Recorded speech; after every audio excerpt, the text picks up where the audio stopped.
नमस्कार शेतकरी मित्रांनो, आजचा व्हिडिओ आहे हरभरा शेतकऱ्यांसाठी.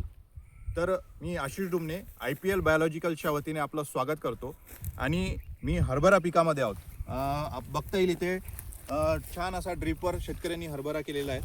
आणि हा हरभरा 15 ते 17 दिवसाचं हे झाड आहेत बघा, आपल्याला इथे बघता येईल.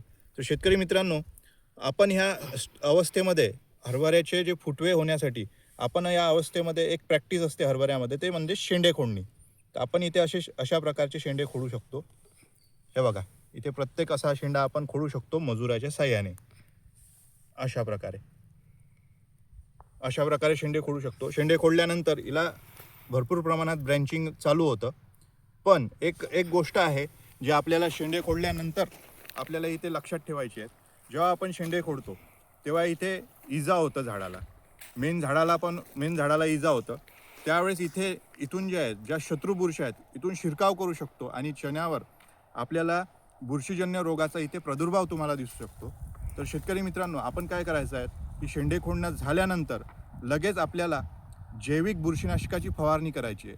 ते म्हणजे तुम्ही ट्रायकोडर्मा आणि सुडोमोनास या 2 जैविक बुरशीनाशकांची वापर करून आपण इथे फवारणी करू शकतो. जर तुम्ही IPL बायोलॉजिकल्सचे घेत असाल तर व्हेरिडेक्स नावानी 5% डेक्स्ट्रोज फॉर्ममध्ये ट्रायकोडर्मा येतो.